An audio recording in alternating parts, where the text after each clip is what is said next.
Bonjour à tous.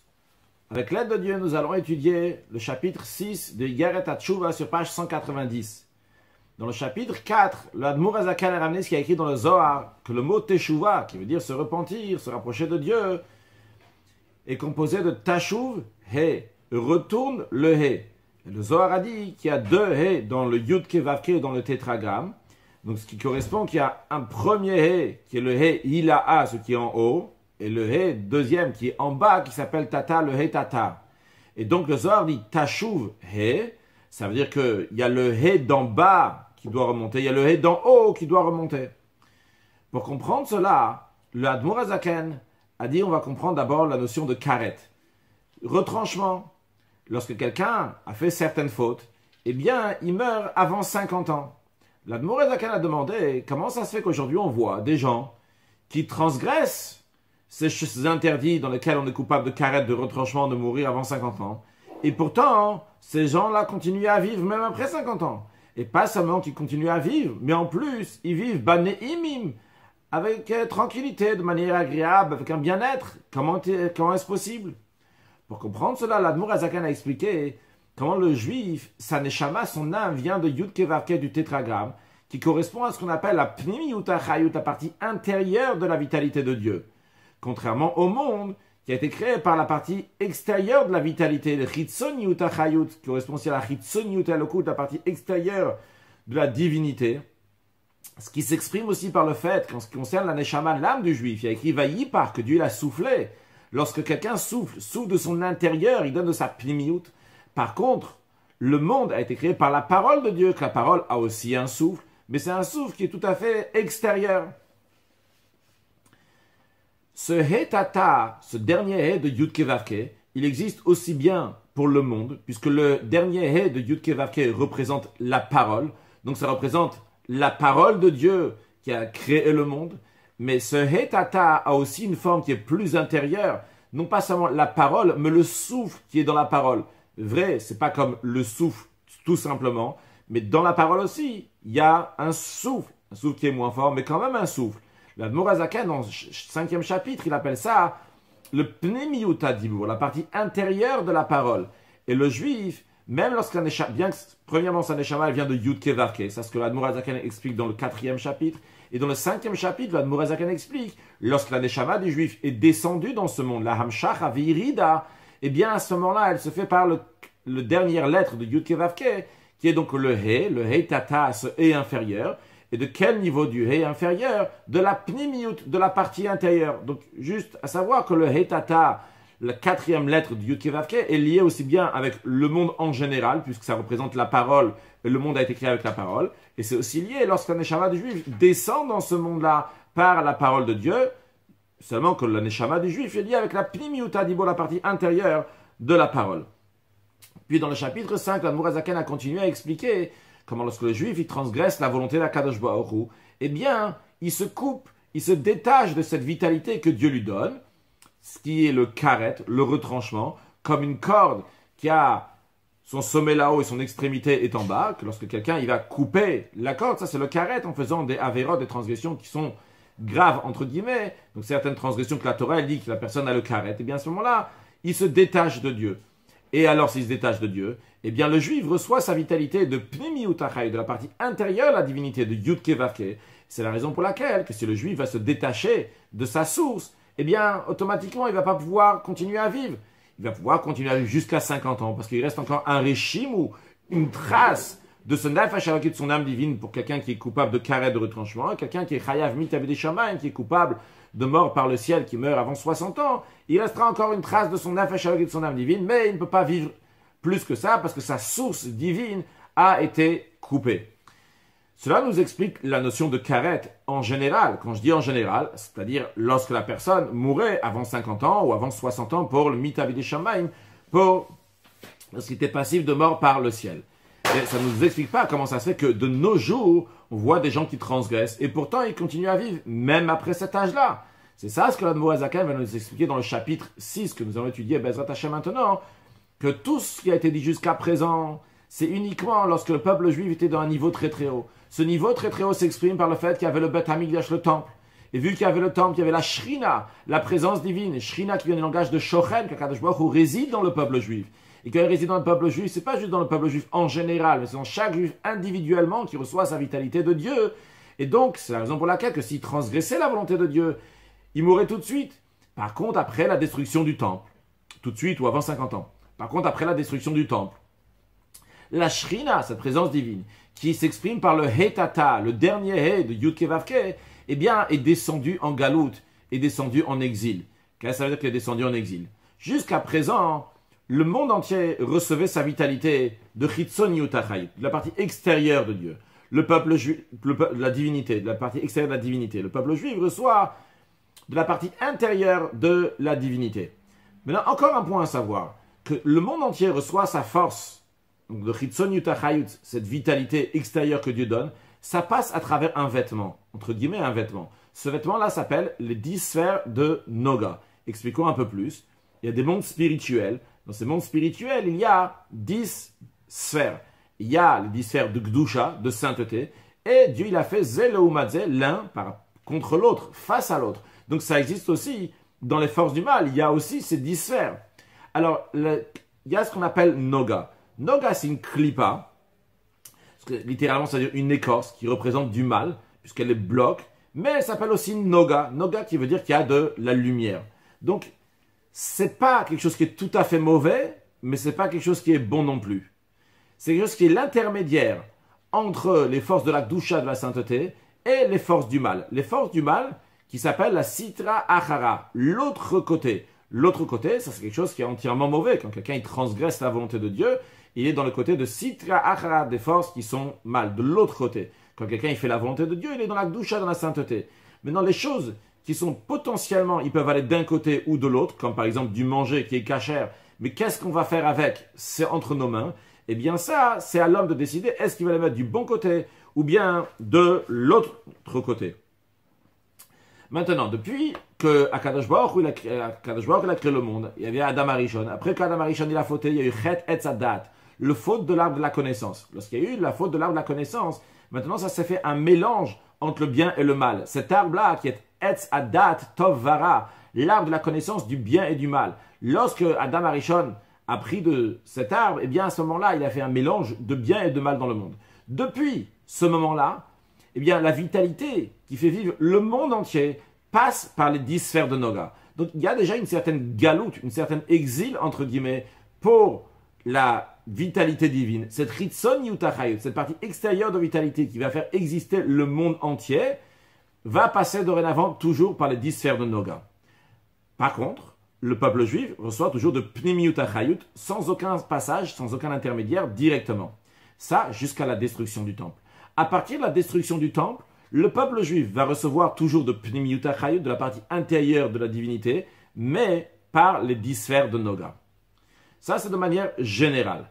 Maintenant, si un juif, il va fauter, que Dieu en préserve, que ce soit dans la pensée, dans la parole, l'action, à ce moment-là, non seulement qu'il va recevoir que la Shrina, le Pnimi Yutachayut, la partie intérieure de la divinité, va aller dans les 10 sphères de Noga, ce qui est déjà une galoute qui est plus grande, une exil qui est plus grande par rapport à ce qu'il y avait depuis l'arbre de la connaissance.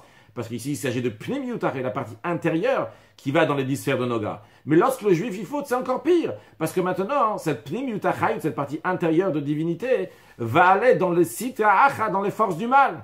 Donc la galoute, l'exil de la Shrina, elle est encore plus grande. Cet exil-là, à chaque fois, c'est le Hetata, c'est le inférieur qui passe d'étape en étape. Donc on a dit le sujet de manière générale, pour que maintenant on puisse lire le Père avec le chapitre de manière assez facile, puisqu'on connaît déjà les notions Bezrat Hashem. Omnam, cependant, tout ce qui a été dit jusqu'à présent, en ce qui concerne le Karet, Zeo Bisman Shayu Israël Madre Aliona, ça c'est lorsque le peuple juif était dans un niveau qui était haut. Qu'est-ce que ça veut dire un niveau qui était haut? Lorsque la Shrina, la présence divine, résidait dans le peuple juif, ou Bebet Amigdash, dans le temple. Ve'ad, à ce moment-là, à cette époque-là, le peuple juif, chacun individuellement, chaque juif individuellement, pouvait recevoir sa vitalité pour son corps matériel, uniquement à travers l'âme divine. De quel niveau de divinité? De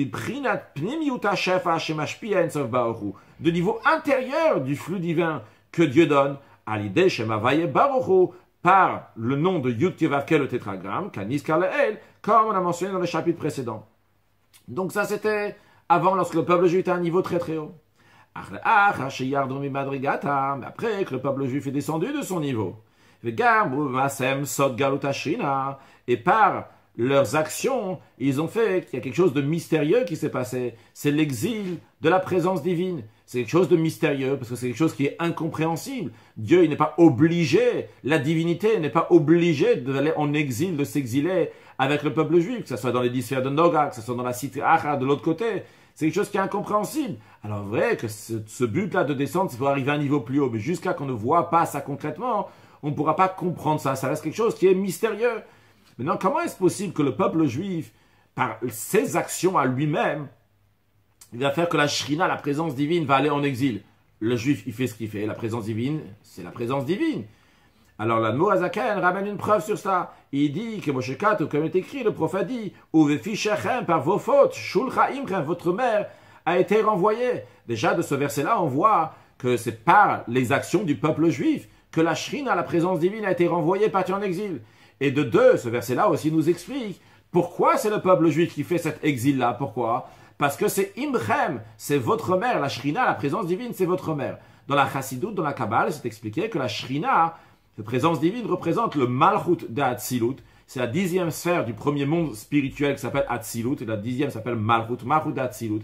Cet endroit-là, ce niveau s'appelle Knesset Israël, la source du peuple juif, d'où viennent tous les Neshamot, tous les âmes du peuple juif. Alors, vu que c'est leur mère, c'est la mère du peuple juif, alors lorsque le peuple juif faute, eh bien ça fait que la mère aussi va être influencée, et donc va descendre en exil. Donc, par les actions du peuple juif, la Shrina, la présence divine, est descendue en exil. Qu'est-ce que ça veut dire que la Shrina, la présence divine, est descendue en exil? Des haïnus, c'est-à-dire, chez Yarda Ashpad Bchinat Heitata Hanal.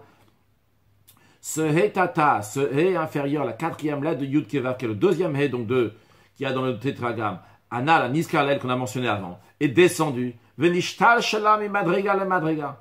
C'est enchaîné, entre guillemets, d'un niveau à un autre niveau, comme une chaîne dans laquelle il y a plusieurs maillons, et tous les maillons se rattachent l'un à l'autre. On commence par le premier, on va dans un autre, etc., etc.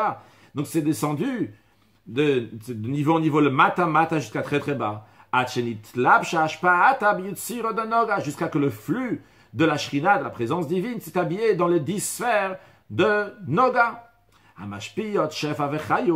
Que le rôle de 10 sphères de Noga, le rôle depuis la faute de l'arbre de la connaissance de Adam Arishon, le premier être humain, c'est qu'ils donnent leur vitalité, ils donnent le flux et la vitalité, Halidea Mazalot, à travers les astres, et tous les armées du ciel, Vasalim Shalem, et les ministres, ceux qui président sur toutes ces choses matérielles. Ils donnent donc le 10 sphères de Noga, reçoit la vitalité de Chitzon Yutachai, la partie extérieure de la divinité.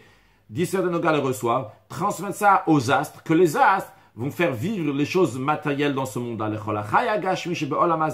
Pour tous les êtres vivants qui sont dans ce monde matériel, et aussi pour tous les végétaux qu'il y a dans ce monde, comme le sage disent. Il n'existe pas une herbe ici-bas chez El Mazal, qui n'a pas de Mazal, un astre, une force spirituelle, etc., dans lequel il y a écrit qu'il le frappe, entre guillemets, qu'il le pousse, et qui lui dit de grandir. C'est-à-dire que chaque chose ici-bas a un astre, a une force spirituelle qui le fait vivre. Cette force spirituelle, d'où elle reçoit sa vitalité? Elle reçoit des 10 sphères de Noga. Qu'est-ce que donnent les 10 sphères de Noga? Les 10 sphères de Noga donnent ce qui est venu dans eux, qui est la Chitzon Yutachai, la partie extérieure de la vitalité. Donc ça, c'est en ce qui concerne donc, le monde entier. Le monde entier, d'où il reçoit sa vitalité? De Chitzon Yutachai, la partie extérieure de divinité. Et même ça passe par un intermédiaire, par les sphères de Noga, par les sphères de Noga. Par contre, le peuple juif, il a deux qualités, jusqu'à avant la destruction du temple. Que premièrement, il reçoit la Pnim Yutachai, la partie intérieure de la divinité. Et deuxièmement, qu'il ne reçoit pas par un intermédiaire. Ça, il reçoit directement de Dieu, de son Nefesh Eloki, de son âme divine, du Yud Kevavke, du tétragramme. Ça, c'était jusqu'à la destruction du temple. Mais après la destruction du temple, il reste seulement le premier point. Le premier point qui est que le juif reçoit de Pnim Yutachai, la partie intérieure de la divinité. Mais le deuxième point que le juif reçoit sans aucun intermédiaire, ça, ce n'est plus le cas après la destruction du temple. Après la destruction du temple, le juif reçoit toujours de Pnimiut Achayut, de la partie intérieure de Dieu, parce qu'un juif ne peut vivre uniquement de Pnimiut Achayut. Quand les choses se passent bien, on ne parle pas quand il a le karet, donc il peut vivre uniquement de Pnimiut Achayut, de la partie intérieure de la divinité, et qui va passer par les 10 sphères de Noga. Mais Azaï, à ce moment-là, Yachol Gamachot et au Poché à Israël, même le fauteur et le pécheur juif peuvent recevoir le kabel chayut le goufa, recevoir leur vitalité à leur corps, venavsham abeimiot, leur âme animale, kemo sharbal chayim mamash. Ils peuvent recevoir leur vitalité comme les autres âmes, comme les autres êtres vivants, comme est écrit, nimshar kabehemot nilmu, qui ressemblent qui sont comparés comme les animaux. Vu qu'ils sont comparés comme les animaux, dans quel point ils sont comparés comme les animaux? C'est que les animaux, les êtres vivants, de manière générale dans le monde, reçoivent leur vitalité des 10 sphères de Noga. Est-ce que les 10 sphères de Noga demandent des comptes aux êtres vivants avant de leur donner leur vitalité? La réponse, elle est non. Ça ne change pas maintenant quelle est ta situation. Toujours, tu vas recevoir. Maintenant, lorsqu'il s'agit du juif, il reçoit toujours de Pnimiut Achayut, la partie intérieure de Dieu. Même, j'ai dit, à part le karet. Même quand la personne a transgressé quelque chose qui est karet. Même quand il a transgressé le karet. Il reçoit toujours sa vitalité de Pnimiut Achayut, la partie intérieure de Dieu. Seulement quoi? Elle passe par les 10 sphères de Noga. Et vu que ça passe par les 10 sphères de Noga, le principe des 10 sphères de Noga, c'est qu'eux, ils transmettent ce qu'ils ont à la destination où ça doit aller. Donc eux, ils ne demandent pas de questions. Maintenant, si le juif il a transgressé un karet ou pas, ça ne change strictement pas. Les 10 sphères de Noga vont toujours donner la Pnimiut Achayut, la partie intérieure de vitalité, aux juifs. Quoi qu'il arrive. Donc, le juif va continuer à recevoir sa vitalité, sa Pnimiut Achayut. Et vu que ça passe par les 10 sphères de Noga, il peut le recevoir même après 50 ans. Il va continuer à recevoir encore sa vitalité. D'où, l'Admor HaZaken maintenant a fini d'expliquer comment est-ce possible qu'un juif va vivre même après 50 ans alors qu'il a transgressé le karet. La raison, elle est parce que le juif, il reçoit sa vitalité après la destruction du temple par les 10 sphères de Noga. Et les 10 sphères de Noga vont donner à cette personne-là sans lui demander des comptes, sans regarder sa situation spirituelle. Maintenant, il reste quand même encore un détail à expliquer. Vrai, l'Admor HaZaken nous a expliqué comment il peut vivre même après 50 ans. Mais qu'est-ce qu'il en est en ce qui concerne le fait qu'il continue à vivre Badneimim, qu'il continue à vivre en bien-être, avec plaisir, avec tranquillité? Sur cela, on va commencer dans ce cours-là, donc le début de l'explication, et la suite encore dans le prochain cours, Be'ezrat Hashem. Ve'aderav, l'Admor HaZaken dit bien plus. Au contraire, Be'yeter set ve'yeteroz. Il peut recevoir sa vitalité avec encore plus de force, avec encore plus d'énergie que tous les autres êtres vivants qu'il y a dans le monde. L'Admor HaZaken va nous expliquer pourquoi il va recevoir une vitalité, et pas juste recevoir une vitalité pour continuer à vivre, mais pour vivre Baneimim, avec tranquillité, avec le bien-être. Comment est-ce possible? Pourquoi spécialement le juif va recevoir encore plus que tous les autres êtres vivants? On va comprendre cela, puis à me voir, Zohar HaKadosh. Basé sur ce qui est écrit dans le Zohar HaKadosh. Parashat Pekudei, Shekol Shefa Vechayut Anishpet l'Adam HaTachton. Que tout flux vitalité qui est donné à l'être humain ici-bas, à l'instant, il est en train de faire le mal aux yeux de Dieu. Ben maaseh, que ce soit dans l'action que Dieu ne veut pas, ou bedibur, ou bien une parole que Dieu ne veut pas, behirur et avera, ou bien avec des pensées de avera, de transgression, vechulu, etc. Le vechulu ici, etc., le rabbi nous dit que ça fait référence à ce qui est écrit dans le chapitre 11 du première partie de Tanya dans l'Écouté Amarim, que l'Admor HaZaken rajoute. Après parler de la pensée, de l'action, de la parole, de la pensée, il dit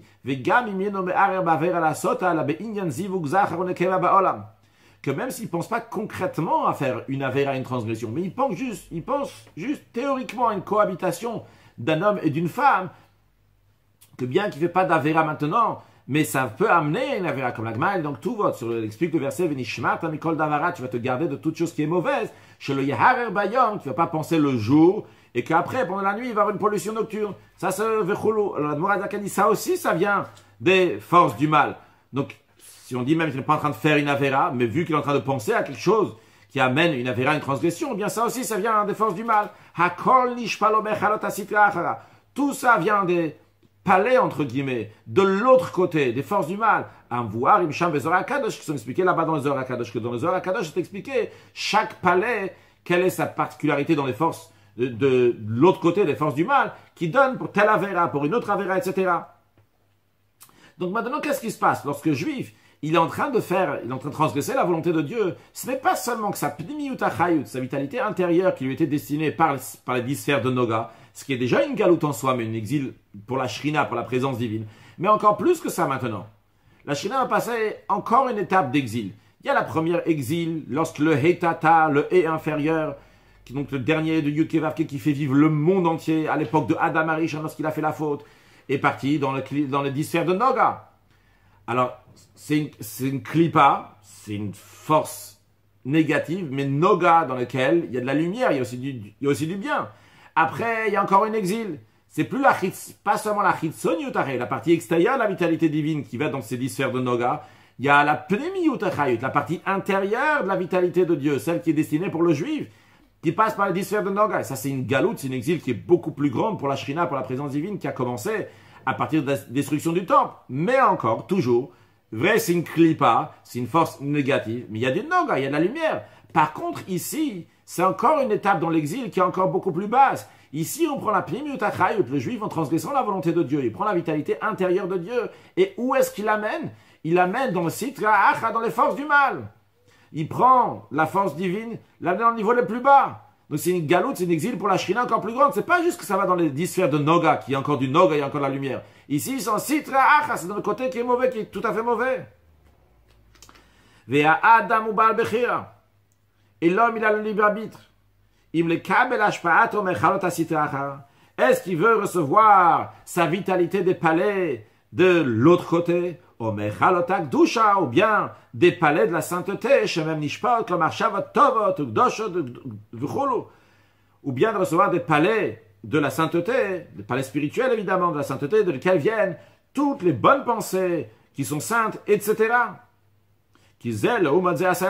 Car Dieu il a fait l'un parallèle à l'autre. C'est-à-dire qu'il y a les forces du bien, il y a les forces du mal, il y a un parallèle, il y a 10 sphères, donc du côté bien, 10 actions du côté qui est mauvais. Il y a une possibilité de prendre sa vitalité du côté qui est bon, bien, que Dieu en préserve de l'autre côté. Qu'est-ce que l'Admour HaZaken vient nous dire ici quand l'homme il a le libre arbitre? C'est pas ça ici le chidush, la particularité qu'un homme il a un libre arbitre, ça on le sait d'ailleurs, c'est pas ce que l'Admour HaZaken vient nous dire ici. L'Admour HaZaken ici, il veut nous dire un premier point, déjà qu'un juif, même pendant l'exil, même après la destruction du temple, eh bien, il a encore la possibilité de recevoir directement de la Kedusha de la sainteté. C'est un grand chidouche, quelque chose d'extraordinaire. On aurait pu penser, vu que maintenant la Pnimi Yutachayut, la vitalité intérieure du juif, elle passe par les 10 sphères de Noga, alors maintenant, c'est plus possible pour un juif de recevoir directement de la Kedusha de la sainteté. L'Admour HaZaken nous dit non. Adam Baal Bechira, l'homme, il a le libre arbitre. Si tu veux, tu peux prendre directement de la Kedusha. Qu'est-ce que ça veut dire prendre directement de la Kedusha de la sainteté? Vrai, cette sainteté, ta Pnimi Yutachayut va passer par les 10 sphères de Noga, mais elle ne va pas être influencée par les 10 sphères de Noga. Qu'est-ce que ça veut dire qu'elle ne va pas être influencée par les 10 sphères de Noga? C'est que, on sait qu'il y a une notion de un levouche, un vêtement, et la personne qui se met dans le vêtement. La question, elle est, qu'est-ce qui est le plus important? Le mitlabesh, celui qui s'habille, ou bien le levouche, le vêtement? Alors en général, c'est toujours celui de mitlabesh, celui qui s'habille, qui est plus important que le vêtement. Mais dans les 10 sphères de Noga, sont seulement un vêtement pour faire passer de la divinité qui rentre à l'intérieur. Mais en tous les cas, pour faire passer seulement un vêtement. Alors, de manière générale, ce qui est ressenti plus, c'est les 10 sphères de Noga, c'est le vêtement qui est plus ressenti. Mais lorsqu'un juif, par exemple, il étudie la Torah, il accomplit les mitzvot, bien que la vitalité de sa parole en général, ça vient de Klipat Noga. Mais ici, lorsque c'est des paroles de Torah, eh bien, ce qui se passe, c'est que le vêtement de Noga va se changer, que lui-même va devenir aussi de la Kedusha, la sainteté. Donc ce qui va être ressenti ici, c'est pas le vêtement de Noga. Ici, ce qui va être ressenti, c'est la Kedusha, la sainteté qui est habillée dans les vêtements de Noga, à tel point que les vêtements de Noga eux-mêmes vont devenir la Kedusha, de la sainteté. Et ça, c'est un grand chidouche que l'Admour HaZaken nous dit, que même après la destruction du temple, même après qu'il y a eu le Galut HaShrina, l'exil de la présence divine, que la Pnimi Yutachayut, la partie intérieure de vitalité du juif, passe par les 10 sphères de Noga. Mais si un juif va faire la volonté de la Kadosh Baruch Hu comme il faut, eh bien, à ce moment-là, il change. Il fait que le vêtement de Noga, lui aussi, va devenir de la Kedusha, de la sainteté. Et donc, à ce moment-là, le juif reçoit directement la Kedusha, de la sainteté, même après la destruction du temple. Ça, c'est un point que l'Admour HaZaken nous dit. Un deuxième point aussi, ce que l'Admour HaZaken veut nous dire, c'est que lorsqu'il y avait le temple, le juif ne pouvait jamais recevoir des forces du mal. Il n'y a pas de Harel Vetame, il n'y a pas d'incirconcis, d'impur qui peut rentrer dans le peuple juif. Ça, c'est dit à l'époque, lorsqu'il y avait le temple. Sur le plan spirituel, ça, il n'y a pas de force du mal qui pouvait rentrer. Et l'Admour HaZaken veut nous dire que après la destruction du temple, on peut recevoir des forces du mal. Donc, en deux mots, ce que l'Admour HaZaken veut nous dire ici, l'homme il a le libre arbitre, Il y a 2 points. Premièrement, que même après la destruction du temple, si tu veux, tu peux recevoir, comme c'était à l'époque du temple, ce qui est incroyable. Ça, c'est un. Et deuxièmement, la Nourazakan veut dire qu'à l'époque du temple, on ne pouvait pas recevoir des forces du mal. Uniquement après, il y a cette situation-là, vu qu'il y a le Galot Ashrina, l'exil de la Shrina. Maintenant, d'où ces Echalot HaSitrach, ces palais des forces de l'autre côté prennent leur vitalité. La Nourazakan me dit justement, Echalot HaSitrach, les palais de l'autre côté, mais Kablim Veyon Kim Chayutam, ils reçoivent, et ils têtent, ils prennent leur vitalité, mais ils tlabshut, Vishtalshut HaShefa de Yutsir Danoga, du fait que il y a cette vitalité qui s'est habillée, qui s'est enchaînée, entre guillemets, dans ce flux-là, dans les 10 sphères de Noga. Haklula mimprina tovara. Que le 10 sphères de Noga est englobé du bien et du mal. C'est une klipa, d'un côté donc du mal, d'un autre côté c'est Noga, du bien, de la lumière. Imprinat etz adat vechulu. Ça correspond au niveau spirituel qui s'appelle l'arbre de la connaissance. Puisque l'arbre de la connaissance que Adam Arishon a profité, c'est l'arbre de la connaissance dans lequel il y avait du bien et du mal, etz adat tov vara, ce bien et ce mal. Comme c'est connu pour ceux qui apprennent le chen, chen littéralement qui veut dire la grâce, mais c'est des initiales, donc chokhma nistara, ceux qui apprennent donc la sagesse cachée de la Kabbalah, qui ça donc ça passe par là-bas. Qu'est-ce que cela veut dire? Qu'est-ce que la Nourazakan est en train de nous dire ici? Que les palais, de l'autre côté, ils prennent leur vitalité des 10 sphères de Noga. Dans les 10 sphères de Noga, il y a un potentiel de bien, un potentiel de mal. Donc, lorsqu'elle va passer plein d'enchaînements, plein d'étapes, finalement, il va se retrouver que les 10 sphères de Noga vont nourrir, donner la vitalité, même à ce niveau-là, donc des Sitra, donc des forces du mal. Donc on comprend maintenant que que lorsqu'un juif va fauter, que Dieu en préserve, il descend à tel point qu'il va recevoir sa vitalité maintenant. D'où il va la recevoir? Pas juste des 10 sphères de Noga, il va le recevoir de Sitra, de l'autre côté. Donc qu'est-ce qu'il a fait descendre? Il a amené avec lui sa Neshama, sa source sa Neshama, le Hetata. Ce niveau-là de Neshama, il a fait descendre jusqu'aux forces du mal. Et par cela, il rajoute encore plus de force dans les Sitra, dans les forces qui sont de l'autre côté. Car eux, jusqu'à présent, ces forces qui sont de l'autre côté, ils doivent recevoir la vitalité de Dieu, puisque Dieu fait vivre tout, aussi bien le bien que le mal. Mais ils reçoivent avec une vitalité qui est extrêmement concentrée et vraiment le minimum, juste de pas quoi mourir. Et même ça, ils reçoivent une prinat achoraim, donc par derrière, donc un niveau extérieur de la divinité. Et là, le juif prend un niveau intérieur de sa divinité, des forces que Dieu lui a données, et il les donne dans les forces du mal. Là, la Galot Ashrina, l'exil, elle est encore plus grande. Dans la suite, la Nourazakan nous expliquera que vu que c'est lui qui donne la force aux forces du mal, les forces du mal aussi le font vivre, et le font vivre bien. Donc non pas seulement qu'il reste en vie, mais il va vivre bien, ça on expliquera dans la prochaine partie. Mais un point positif à retenir de tout ça, déjà comment un juif, il reçoit sa vitalité de Pnimutachel, la partie intérieure de divinité, même lorsqu'il est en galoute, même quand il est en exil, donc après la destruction du temple. Et encore un point essentiel, c'est que de nos jours, d'un côté vrai, le juif va recevoir sa divinité d'un niveau qui est très inférieur. Ça passe par les 10 sphères de Noga, et il ne reçoit pas directement donc de Akadosh Baruch Hu de Dieu. Mais d'un autre côté, c'est ça aussi qui aide le juif, qui fait que le juif va pouvoir faire teshuva, il va pouvoir se repentir. Parce que si le juif serait déjà mort, quand c'était à l'époque, après il ne pourrait pas se repentir. Mais aujourd'hui, justement, il y a une qualité, le positif qu'il y a dans ça, c'est qu'on peut toujours se repentir, se rapprocher d'Akadosh Baruch Hu. Et qu'Akadosh, nous, le tashuv he, ramener notre he à Akadosh Baruch Hu, se rapprocher de Dieu. Et par cela, que Dieu va revenir avec nous de cet exil, tous ensemble à Yerushalayim, avec Mashiach now. Excellente journée.